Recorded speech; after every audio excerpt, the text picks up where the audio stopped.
you think of doing the book? What was that pivotal incident? Thank you, Shoma.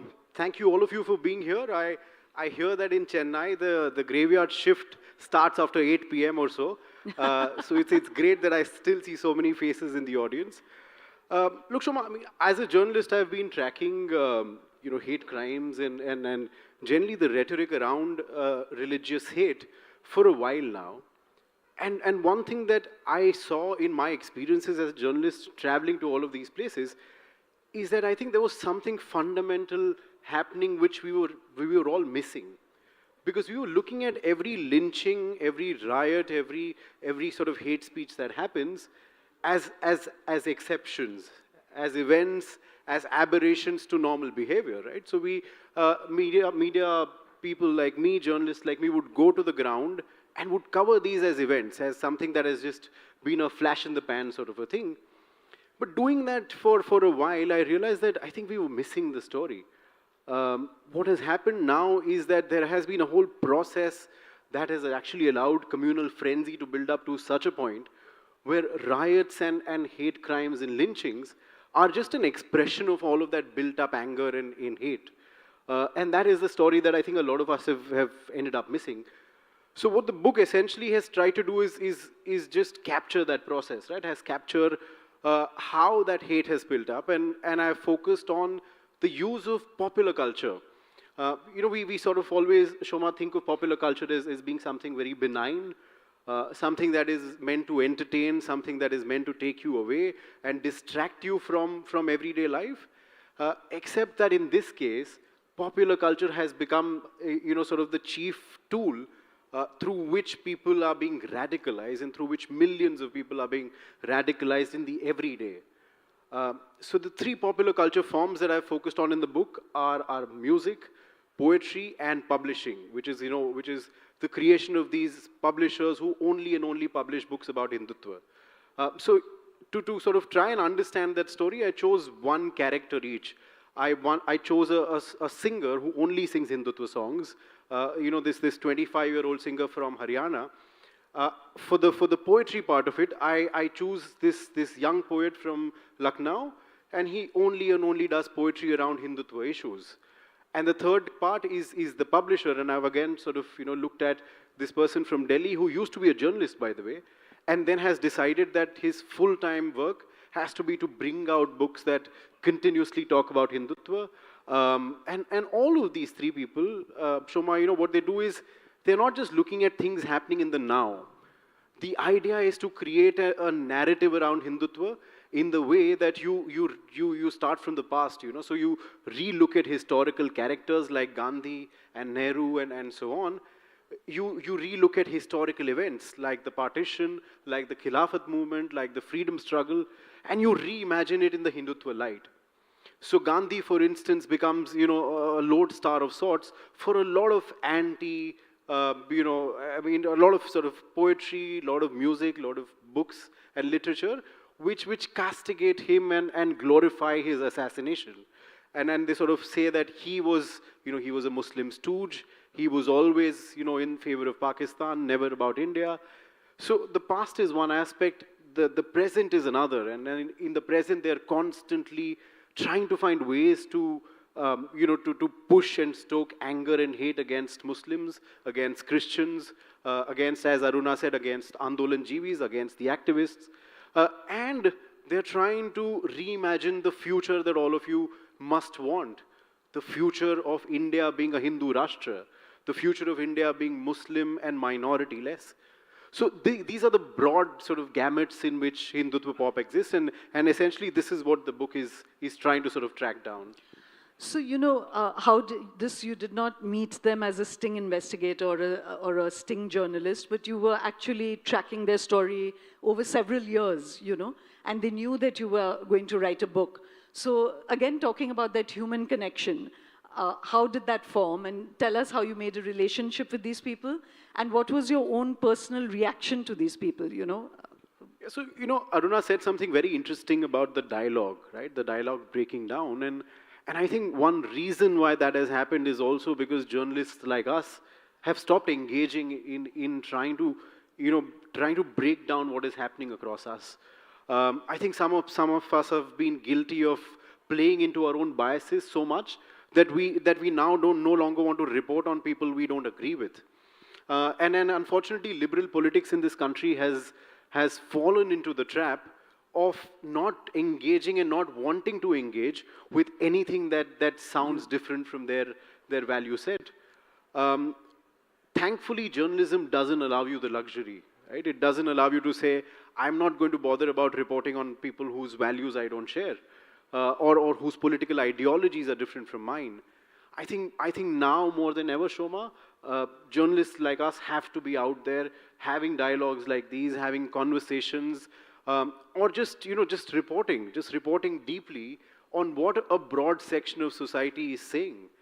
Why are they saying what they're saying? And then look, I mean, it's a very, very delicate time for the country, and I think it's possibly the most dangerous phase for the country in terms of communalism, because all of these years we've seen different phases of communalism. We've seen the big riot phase, right, where a big riot would happen and it would polarize people for days and months. Then we saw the phase of smaller, lynchings and smaller sort of clashes in the village. What we are now seeing is something way more potent, I would say, and way more dangerous, which is everyday communalism. Right?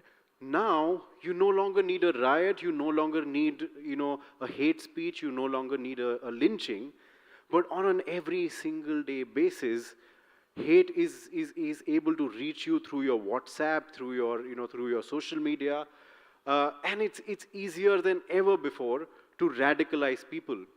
And that's essentially what all of these H-pop stars have also done. They've realized that it's now hate is extremely accessible.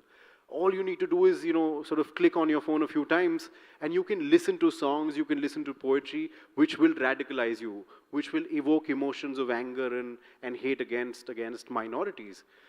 So in times like these, Shoma, it's more than important for journalists to go out and to be able to tell people that this is what is happening. Right? In my case, that popular culture can be weaponized and popular culture can be used to actually rile you up and make you hate people who are living next to you. So, it was fascinating. Will you share with the audience that Kavi Singh, the girl who's the singer, she was almost like a constructed identity, and her family was living with a Muslim landowner, not a landowner, a house owner, who actually did not take rent from her family because they were in difficult financial situations, So that's such a odd anomaly. So do talk about this girl's story, because it was fascinating. And did you warm to her? Did you understand why she was doing what she was doing? Help the audience understand what kind of a figure is a vehicle for this. Right, so, the book started in 2019, and I ended up spending about 4 years traveling with all of these people. I would go to, smaller concerts, Kavi Sammelans. I would, when Kavi was shooting, for instance, I would go and be with her when she was shooting her music videos, just for me to get a sense of what she's like. And she's a fascinating character. I mean, she's all of 25 or maybe 26 now. Till 2019, she had never sung a song in her life. She used to administer cosmetic treatments in a small parlor in Haryana. And one day her father, who was this very popular Haryanvi, star, and he sort of acts in movies, he sings songs and so on. She's cooking in the kitchen one day, and while she's cooking, she's humming a song, and the father listens to her humming, and then he says, "Oh my God, you can sing. Let's get her into a studio and try and see if she can actually sing a song." Now, that night, they go to the studio right away, and she records a scratch, and he says, "Oh, this is great, we can make it work." What happens after that is, they're trying to figure out what this person's persona should be, right? What should she be like? Should she be singing romantic songs? Should she be singing something else, or devotional, or what? And then they're sitting, and the father and the husband are sitting and charting out her career, right? So they're saying, okay, these are the clothes she'll wear, this is how she'll look, and all of that. And just around then is when if you guys remember, the Pulwama terror attack happens of 2019, right, in February. in that moment, there is a viral poetry that comes onto the phones of Kavi and her father. And the poem is extremely polarizing. Kavi's father senses an opportunity. He says, you know, we were thinking about how to launch her. I think this is the moment to launch her, right? So quickly, they try and create a song out of that poem and get her into a studio and record that song. The song essentially is saying that, guys, look, there has been a Pulwama, there has been a terror attack. You might be angry, you might be outraged, you know, you're deeply hurt that 44 of our paramilitary soldiers have been killed. But, you know, don't blame Pakistan for it. Don't blame terrorists for it. Essentially, the people you must blame are the Muslims. Because the Muslims have allowed terrorism to come into the country, and the terrorist who actually, you know, managed to bomb that convoy was a Muslim, and he was allowed to stay on by the local Muslims. Within days of that, Shoma, if you all remember, Kashmiris across the country are attacked. Some of them are told to evict from their homes when they're living outside the state. Some of them are told to go back. You know, some of them face violent attacks. And in that moment, Kavi's song goes viral. Right? And then that is really the origin of Kavi Singh, the pop star. That's the moment when her father and she realized that Hindutva and Sells. hate sells. And so then, since then, it's just been this journey where, you know, Kavi Singh has now about 85, 90 odd songs. She dresses in a very peculiar way. She will wear a jacket, a Nehru jacket, a kurta, a dhoti, and a turban. Right? So when she's walking, a lot of people would think that she's some sort of a spiritual figure. And you know, when I would travel with her, people would come and sort of touch her feet, because they would think, oh, this is some religious seer who's come to see us. But you know, all of this aside, she's extremely popular at this point. Exactly for all the reasons that the husband and the father mentioned, which is her appearance. People see in her this sort of religious quality, right? This quality where they don't think of her as a pop star anymore. They don't think of her as someone who's trying to gain commercial benefits out of the art. They think of her as someone who's above all of this, who's serving the religious reasons and the causes that ordinary Hindus are fighting for. And that is what makes her so special. So, you know, it struck me that the father, and he's an adopted father actually, or he adopted her, and they've fallen apart. They were very close. She had a divorce with her husband, but then they went back to living together. So, you know, again, the personal is political. It Now split that you've them given apart. them the spoilers, I hope people don't not pick up the book. Oh, but sorry. But I'm leaving the other two characters untouched. But why I was bringing that up is because the father says that he wanted to launch her political career. And he said, oh, it's going to cost 15, 20 crores to do it. And that was such a casual statement. It struck me, here's a man who they could not afford paying rent to their Muslim house owner. And that was their circumstances. And now he's talking about 15, 20 crores to launch her political career. What is the funding patterns of all this? You know, is it that they're getting money from social media? Is it political money? You know, what did you find? It's fascinating because, you know, I think we often miss the fact that social media platforms are a lifeline to you know, all of these pop stars. Through COVID, for instance, all that she did was just put up songs on the internet. And that would allow her to live a very, very comfortable lifestyle. The other aspect is not just the YouTubes and the Metas and the Facebooks of the world. All of these people, Shoma, all of the stars who sing Hindutva songs are on all audio streaming platforms you can think of, right? So when you go back home tonight, check your Spotify's, check whatever else, you know, wherever else you get your music, and you'll see a Kavi Singh. You know, you'll see other characters who are all on it, earning royalties out of the number of times that people are listening to the songs. So there's a very lucrative financial model that they've been able to strike. The other aspect that, you know, that often goes, you know, sort of missed in our understanding is that they're co-opted by the Hindu right wing. You know, they're often co-opted by the Bajrang Dals of the world, the VHPs of the world, where as soon as a Kavi Singh becomes popular, these organizations will start giving them platforms across the country. Right, so every time there's a big rally, one of these organizations will call her and pay her sometimes to come and attend it, give her the flight costs and so on. and at least before COVID especially, she would also travel across the country and do concerts where people would pay to be a part of that concert and listen to the kind of songs that she's delivering. So there are various lifelines in terms of financial, sort of sources of income that she's been able to cultivate at least. So, without giving a spoiler, one of your other characters was actually flying in private jets, So, is it that, I mean, help us understand the scale of this, And did you encounter others, or was it still a kind of minority phenomenon, a small phenomenon? Let's not call it a minority phenomenon. Yeah. Well, so, it's fascinating. The character that you mentioned, he's this now a very popular sort of singer in this Hindutva pop genre. His name is Kanhaiya Mittal. And, around 2022, when Yogi Adityanath was fighting to get re-elected in UP, and I was on the ground reporting this book, I went to the ground, and everywhere in UP, Shoma, I could hear this one song which said, "Jo Ram ko laye hain, hum unko layenge." Right? So those who have got Ram back, it's now our duty to get them back to power.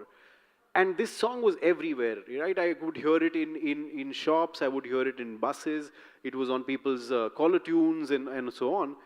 And when I tried to get in touch with Kanhaiya, I realized that the BJP was quick enough to pick him up. And, he would say, "Oh, I'm traveling, there are elections." And there were multiple elections happening at that point in Punjab and I think in Uttarakhand. And he was hopping from rally to rally because the BJP had roped him in as a campaigner. So on his WhatsApp, he had no time to talk to me, which was all right. But on his WhatsApp, he would put up photos of private jets that he was traveling in, right? Where the BJP was sending him to Bhatinda and in Punjab and in the morning. And then he would do these live videos saying, guys, I'm still coming to UP in the evening. Don't worry. Look here, this is the private jet I'm traveling in. So, please don't worry. I will be in that UP concert that I promised you to be. And that is essentially what, Kanhaiya Mittal faced. For a couple of others, during my reporting, I found that some of the poets that I was interacting with, when I would go to these, poetry recital sessions, especially in parts of UP, they would often recite poetry which was so critical of everyone in the opposition, right? So anyone who was a critic of Narendra Modi and the BJP, the poetry would be targeted at them. Now, which was okay because that was the stand that they took. But later, when I interview them, I find out that they were actually members of the BJP's cultural wing. So they were legitimate poets who were very, very popular. But somewhere before the election, the BJP had roped them into their cultural wing, and they were helping the BJP set cultural narratives and agendas. And as a part of that, they were coming and performing as neutral, independent poets, except that people did not know this was the case. So nobody in the audience would know that they were BJP members, right? So I think the BJP and the Hindu right has mastered the art of being able to use popular culture in ways that it often can't be traced back to, and yet delivers great amount of success to them. So, your book describes a lot of the texture of all this, and it really is rousing and angering, and, it would heat up the blood in people. And like you're saying, it's being delivered in ways which are not overtly a political party. So it seems like this is the mood of the people. But again, not to do the whataboutery, Kunal, but it's just become important to address questions that may be playing in people's head. Is that, did you also encounter that, say, would there be a similar kind of subculture on where Muslims are radicalizing, whether it's happening in the madrasas or happening through WhatsApp groups? Do you think that this is a kind of collision of trains and the same phenomenon is playing out again below the radar with other communities also? Look, I mean, I'm in no way saying that this doesn't happen in other communities. I mean, we've already got evidence of the fact that both in the Muslim as well as the Sikh community, for instance, we've seen, in the recent past, we've seen episodes where you can see that there are actors who are trying to create that sense of radicalization as well. What is different about Hindutva pop is that it is in some ways directly sanctioned by the ruling party. It is approved by the ruling party, and the government in power, which is the ruling party, is happy to sometimes also support it in different ways. Be it access, be it platforming them, be it trying to use them, like I said with Kanhaiya Mittal, trying to use them in their electoral rallies. This is the level of support that Hindutva pop gets, which none of the other forms of radicalization get.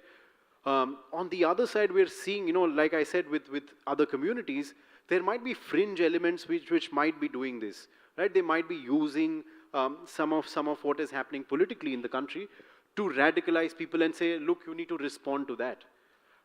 What's happening in this case is very different because it's not the fringe anymore.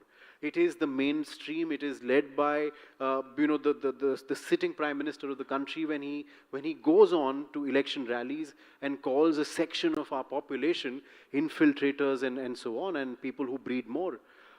So when it's happening right from the level of the prime minister downwards, I think it's very, very different from fringe elements in other communities trying to create some sort of a radicalization in smaller pockets. So, did you find that, is there kind of homogeneity in this in terms of everybody working to some master plan of narrative creation? Or is it, like you said, cynical opportunism that is popping up? And also, are there shades of this? So again, I do want to urge everybody to buy the book, but there's a third character in your book who actually is very disillusioned with the BJP. And, so help us understand the shades of all this and whether, as I said, is it personal opportunism or is it really being crafted? Look, so, I would be very clear in saying this, that I think, just as you said, that the shades of involvement, I think there are also shades of motivation when it comes to just why these people do what they do. So some of them, for instance, are extremely calculative about what they're getting out of this, right?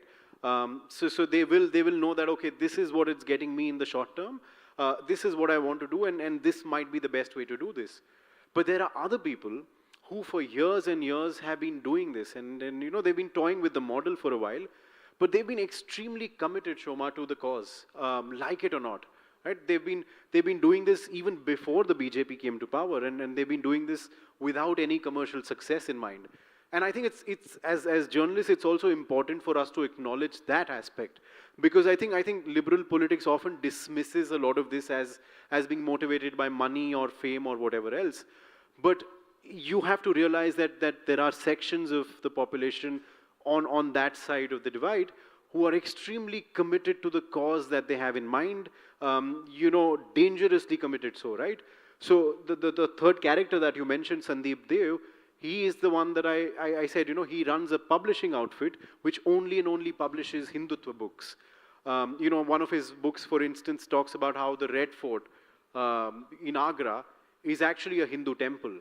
Now, this has always been a bit of a loony conspiracy theory in the right wing, but he's been able to legitimize it through publishing that 200-page book, and he sells 25,000 odd copies every single year of all the different books that he sells. So for someone like him, the reason why I call he's dangerously and zealously overcommitted is because he's so committed to the cause that he feels, as you said, Narendra Modi is now an absolute sellout, in his words, right? And then he's very, very soft on the minorities, and he's lost sight of the Hindutva cause. Now, what he does next is the more dangerous part, where he has now established a political party which is now even farther to the right of the BJP.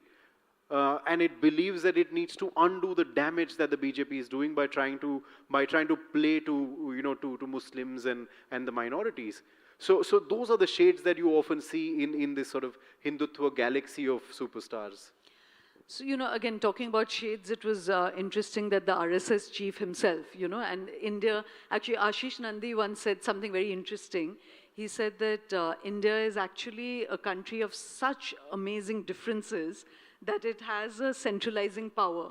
If people try to pull too far apart, then there's another kind of contrapuntal force that pulls it all back to the center, So in an interesting way that the RSS chief Mohan Bhagwat said that certain kinds of discourse is not acceptable in a democracy, and that we don't want enmity, we need to live with brotherhood.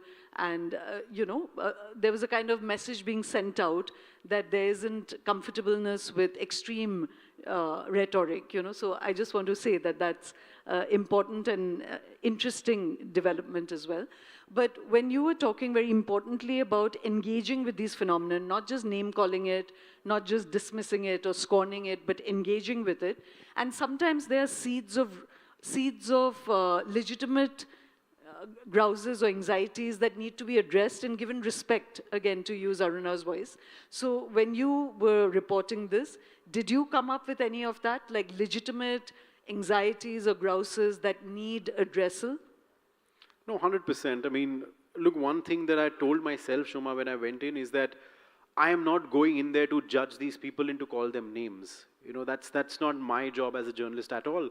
I am not going to be sitting there on the high horse, judging them for the choices that they've made or judging them for the rhetoric that they employ. Because my job is not that of a political activist or a political actor. I am there because I need to tell that story to all of you sitting here who may not even know of the existence of these people, right? So I had to be as dispassionate as I could humanly be, and to a great extent. I mean, so I would engage with them to the point where the engagement was always a conversation, right?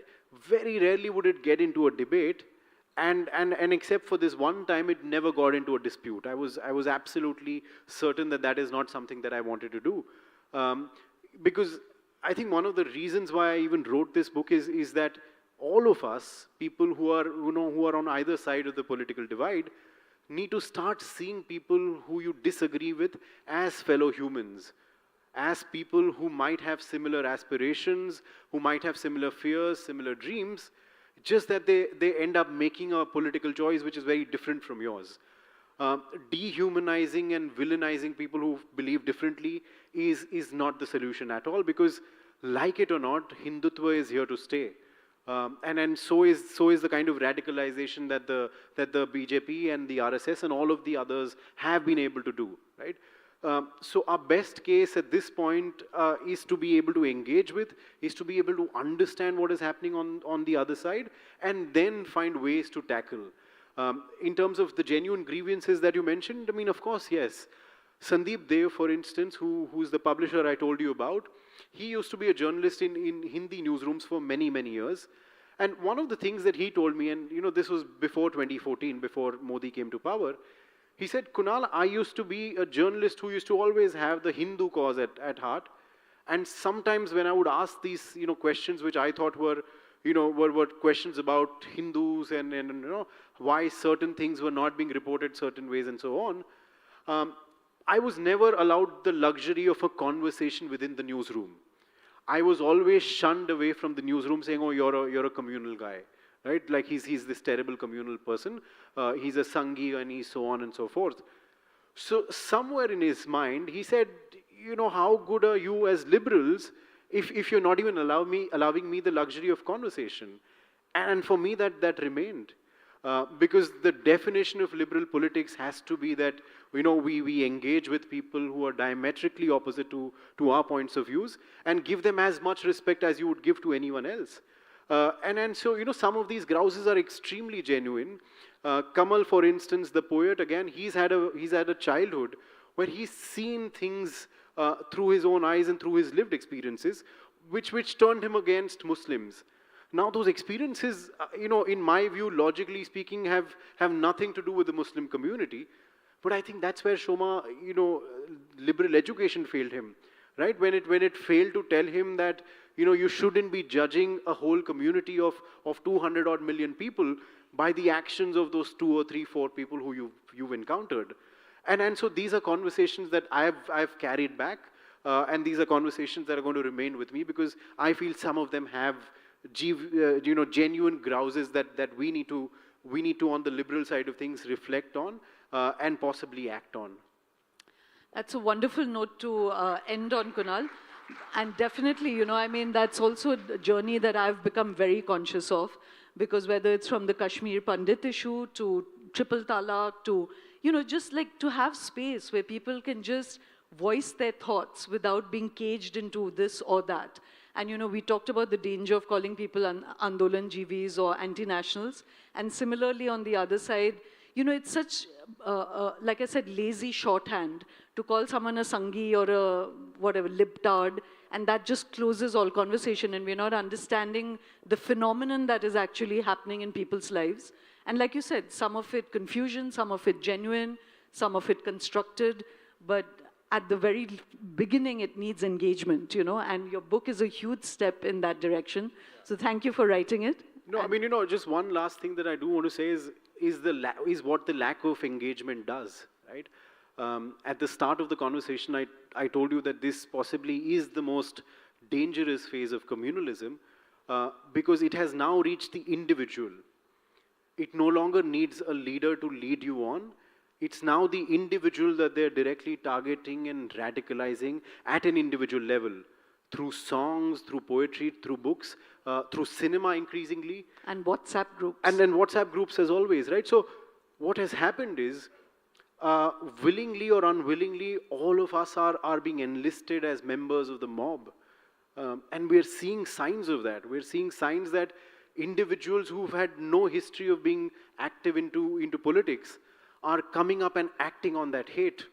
I come from Bombay, and not too long ago, if you guys all remember, there was a case of a RPF constable, of a railway police force constable, who's in the train, in a moving train, and after he has a dispute with his senior, he pulls out his automatic gun, and then he looks at every Muslim that he can find, he drags them out, and he shoots them point blank, right? Similarly, in Muzaffarnagar, there was this teacher who was teaching a class full of kids, and she picks on that Muslim kid, brings him out, and then gets every Hindu kid to assault that kid while delivering a hate speech about Muslims. Now, neither of these people, nor the constable, neither this teacher, had any history of being associated with the BJP, the RSS, the VHP, and so on. They were ordinary people like you and me who had just been radicalized to such an extent that they believed that they must act on it before it's too late, right? And which is why I say that it's now reached our doorstep very, very firmly. And engaging is just the first part of it. It's not even solving the problem. It's just the first part of acknowledging that there is a problem here. And I hope that all of you do that. Thank you.